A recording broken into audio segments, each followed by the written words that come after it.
What's up, guys? Round 2 of Body Beast, end of week 8. I'm pretty stoked about the results that I'm getting.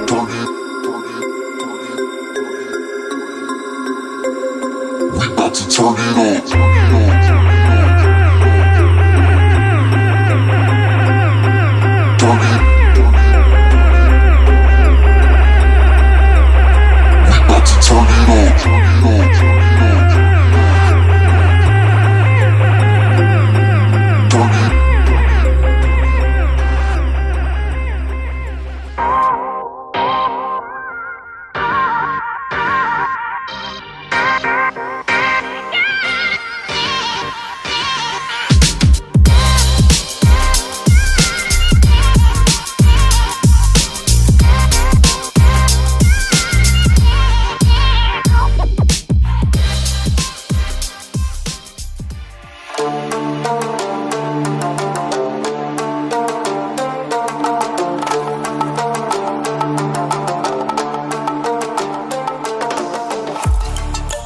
Okay, so I just wanted to add in a small video here quick and just talk to you guys a little bit about my weight fluctuation. You're going to notice that my weight went up quite a bit this week. That's exactly why I don't recommend getting too wrapped up in weighing yourself all the time, because a lot of people get stressed about it because they're like, oh shit, you know, I gained that much weight, like what's going on here? I'm working out every day, my eating's on point. Don't get too wrapped up in that, because if you weigh yourself all the time, that can get discouraging and destroy you. So, and that can go hand in hand too with people being all psyched up. Oh, I lost 5 pounds this week. Now, did you really lose 5 pounds? Yeah, you don't really know. So that's why I recommend doing percentage of body fat and going off of how your clothes feel, because a lot of people they feel like they did awesome one week, they lost 5 pounds, but realistically, you probably didn't lose 5 pounds. You know, you got to do percentage of body fat and just go off of how you feel, because you might feel all jacked up that you lost 5 pounds one week, but then next week you might gain that 5 pounds back, and that might ruin you. And also, you're going to notice that my percentage of body fat, although is continuously decreasing every 2 weeks, like I've always been doing since day one, I'm getting my percentage of body fat, showing you that percentage of body fat is continuously going down, even though some weeks my weight stays the same, sometimes it goes up, sometimes it goes down. However, my percentage of body fat is always continuously decreasing. So typically what that means, if your weight is staying the same but your percentage of body fat is going down, that means you're gaining muscle. That's why I like doing percentage of body fat as well. Okay, so the first thing I want to talk to you guys about, it's a question that I get a lot, and that question is, do I follow the Book of Beast? The Book of Beast I would recommend reading through. If it's your first time doing Body Beast, I would recommend reading through that book from front to back, just because it's going to help give you that really good general knowledge of stuff that you should know, like how much protein you should be getting in carbs, all that good stuff, sugar, I mean everything. I'm pretty sure, it's been a while since I've read it, but I'm pretty sure he goes through all that stuff. So when I first started Body Beast, I read that book from front to back, and I feel like I got enough general knowledge to where I could kind of venture from the book eventually and then kind of do my own thing. I don't count calories every day, I don't count protein. I have a very good idea of how much you know, say a certain amount of protein looks like 2 chicken breasts, you know, or something like that, you know, or whatever. I know how much everything kind of looks like.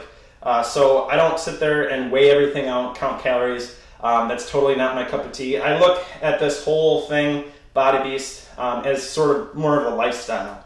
And to be realistic, if you guys are starting out and you're getting stressed about like how many calories you should be getting in, protein, carbs, and you're just like trying to do everything perfect to the T, that's great and everything, and kudos to you, but don't get too wrapped up in that. You know, like, I don't count calories simply because that's not realistic for me to do that every day.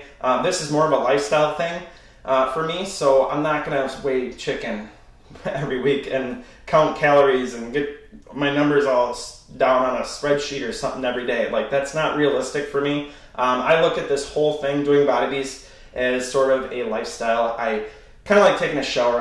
I get in the gym, I go take a shower, and then I do whatever I got to do that night. Or say on a Saturday morning, I get up, I work out, I take a shower. Kind of like, you know, brushing your teeth. You used to, like, maybe when you didn't work out, you got up, you took a shower, you brushed your teeth, you started your day.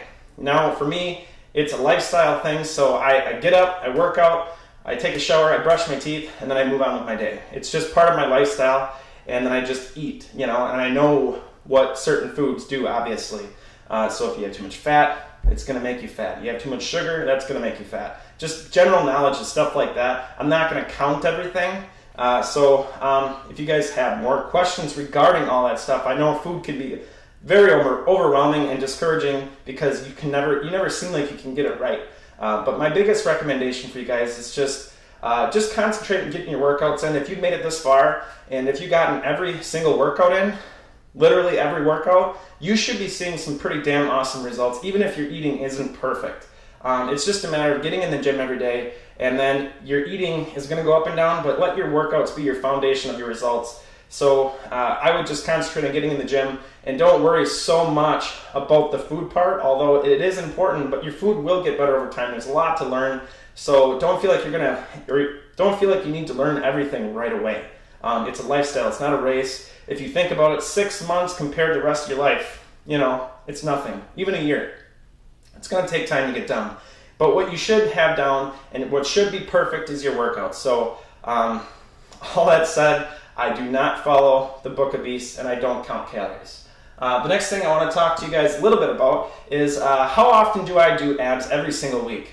For me personally, I don't know about you guys, but I love to have seriously rockin' abs. So I work my abs 3 times a week, and then I also like to do plank. Is there some weeks where I don't do abs 3 times a week? Yeah, absolutely.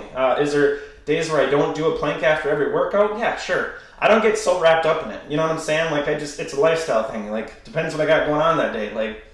My main thing is just getting in the main workout, bulk chest. And then some days I don't do anything after that. Maybe I got a lot going on that night. But I always get the main workout in. And most of the time, I just make time for those extra workouts depending on where I'm at. If I want to get faster results, then, you got to push a little harder. You got to push a little bit above and beyond, if you want faster results. If you want to gradually get results, then don't get too stressed out about doing all this extra stuff if you're okay with seeing slower results. And, just remember too, another thing I just want to throw out there too, a lot of people, they get crazy during the week, and then Friday, Saturday, Sunday, they kind of venture a little bit and don't work out, their eating falls off track. But something that you should really seriously keep in mind is that that's like taking 4 steps forward, 3 steps back. There's 7 days in a week, and that's almost like 4 steps forward and 4 steps back, because if your eating wasn't perfect during those 4 days you did work out, well, you're probably going to stay exactly where you are right now. So just my biggest recommendation, if you want abs, this is kind of on the subject, but make sure you get in all your workouts, at least 5 workouts a week, at least. And then eat clean for 6 days a week. That's what I do if you want results like I'm getting.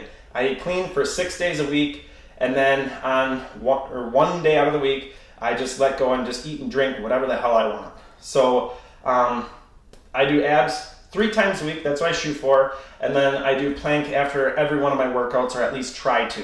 Most of the time, I do plank every time because plank is very short. I usually do it for like a minute or a couple minutes. I usually put weight on my back actually at this point, so it's usually pretty short, because without the weight, it would take me like 5 minutes to get through a plank exercise, so which is a good problem to have. The next thing I want to talk to you guys a little bit about is a very common mistake I think a lot of people make when they do bulk shoulders. And what they end up doing is they end up working their back more than their shoulders. Like say on this move right here, if you look closely here, you're going to see my shoulder blades moving together here. You want to try to avoid doing that because you're kind of working more your back than your shoulders. And it's a very common mistake. My wife, she struggles with it a little bit too, and I help her out. She helps me out. Sometimes I even do it without realizing I'm doing it. But that's why it's important to kind of have a mirror too. That's why I like having mirrors all over my gym, is just because I'm able to really watch my form. So when you're doing shoulders, make sure you're bringing your arms forward like you see here, and you're really concentrating on the right part of the muscle that you're trying to work. So that's pretty much all I got for you this week as far as tips.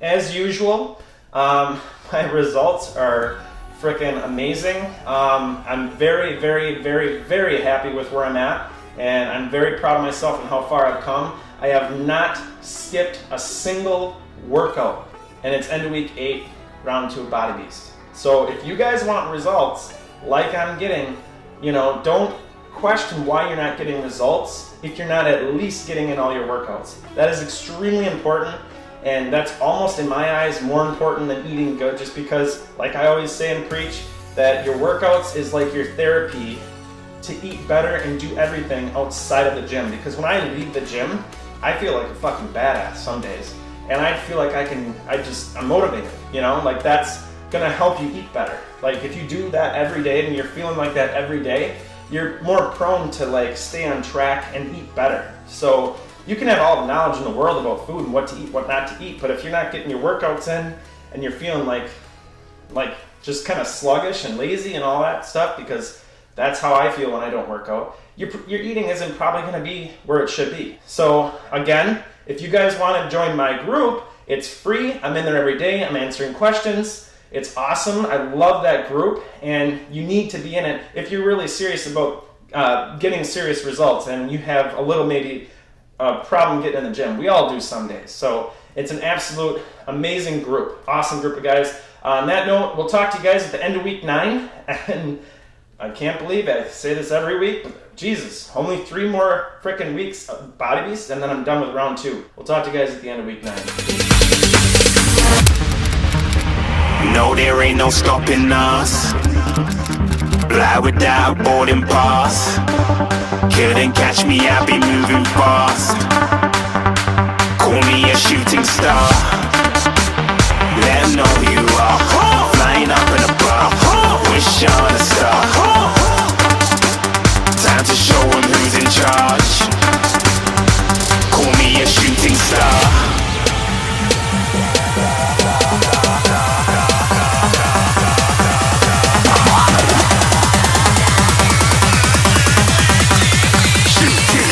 Didn't even get to run.